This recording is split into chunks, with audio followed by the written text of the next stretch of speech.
cool, c'était une bonne guerre. Comme j'ai dit, te prends la lumière. Hein. Avec, ouais, elle me prend la lumière. Elle est un peu plus belle que moi là, surtout ce soir. Hein, ma chérie, t'es plus belle que papa ou pas? Oui. Bah ouais, quand même. Non, j'ai kiffé parce que c'était une véritable guerre en fait, et j'avais besoin de ça. J'avais besoin de ça, j'en avais envie. J'avais envie qu'on se fasse une, comme je l'avais dit avant le combat en fait, qu'on se fasse une bonne bagarre et qu'il soit dans le respect. Et en fait, il y a quelques temps, je voulais pas affronter Mika parce que nos rapports étaient vraiment pas bons. Et ça aurait fait un combat plein de mauvaises intentions. Et vous regardez ce qui s'est passé au début du 3e round. Je pense que tout le monde a trouvé ça beau en fait. Où on appelle la foule, on se check. Moi, j'ai jamais fait ça dans un combat. J'ai 40 combats, j'ai jamais checké un mec, pris dans les bras, dire viens, on se fait la guerre. Et c'est pas on se check pour dire en fait pour lever le drapeau blanc et en signe de non-agression. Au contraire, c'est viens, on se massacre. J'ai failli dire un truc qu'on se dit souvent toi et moi, mais viens, on se massacre. Et moi, j'ai trouvé ça génial. Et finir là-dessus, eh ben, c'est beau pour moi. Alors, je sais pas on va me poser la question, j'anticipe, je sais pas quelle sera la suite. On verra, on parlera avec Guillaume et Lopez. Mais ouais, c'était bien, c'était la guerre. Et puis comme j'ai dit, ça crée un lien. Et en fait, il y a beaucoup de gens, et là j'appelle vraiment tous les gens qui racontent des conneries sur les réseaux sociaux, qui mettent beaucoup de haine d'un côté ou de l'autre. Moi je dis toujours, j'affronte un mec, c'est pour du sport. C'est pour du sport, il faut que ce soit beau.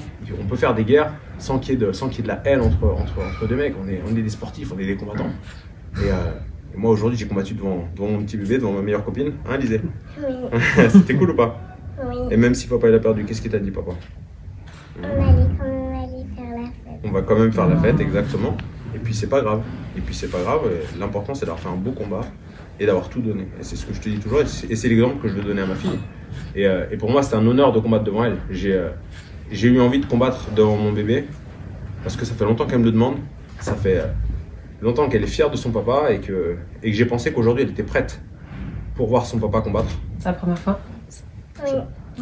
Qu'est-ce que t'en as pensé, ma chérie, du combat? C'était super cool. C'était super cool? T'avais un petit peu peur pour papa, hein? Un tout petit peu. C'est normal. C'est normal, mais voilà, c'est un des derniers combats, c'est sans aucun doute. Et je voulais pas prendre ma retraite sans que mon bébé assiste à un combat de ma part. C'était impossible. En fait, elle se souviendra de ça toute sa vie. C'est pour ça que j'ai voulu que malgré la défaite, elle vienne dans la cage, qu'elle puisse se faire applaudir par le public. Parce que est-ce qu'on va oublier ça, Lisée? Non, jamais. Jamais, hein. Tu t'en souviendras, tu vois. Et puis c'est ça qu'il faut retenir en fait. C'est la beauté du sport. Et Mika a dit de mettre du respect sur son nom.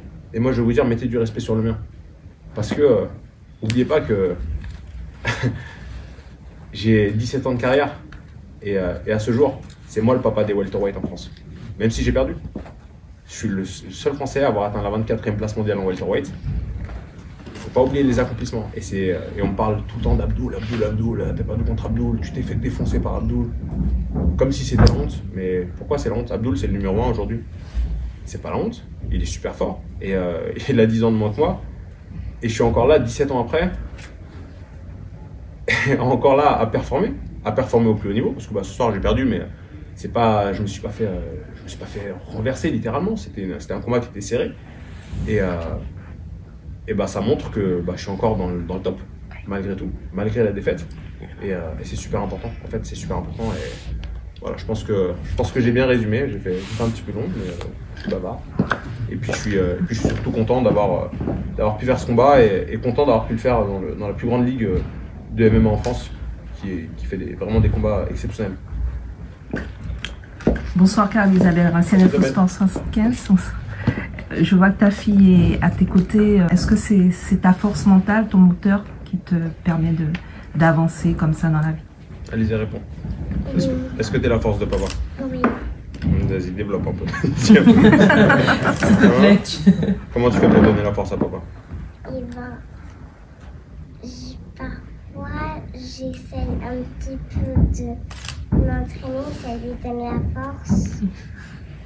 Ouais, on s'entraîne ensemble. Non, Alizé, c'est ma force. Alizé et moi, on a un rapport totalement fusionnel. C'est ma meilleure copine, c'est ma fille, c'est mon bébé. Et puis, je l'ai repéré tout de suite dans la cage. Et il y a quelques temps en arrière, si je l'avais amené, ça m'aurait affaibli. Ça m'aurait affaibli parce que ça m'aurait donné trop de tendresse, trop de douceur. Et puis là, au contraire, je la regardais avant de monter. Et je me disais, non, je perds pas devant ma fille, c'est impossible. Et même si j'ai perdu, c'est pas grave. Parce qu'on a fait la guerre. Et en fait, à chaque instant de cette guerre, je me disais, Alizée, elle est là, elle regarde papa. Dans mon cœur. Et t'es fier de papa ou pas? Oui. Bah ouais, moi aussi je suis fier de toi. Et t'as été courageuse de regarder ça parce que c'est pas facile.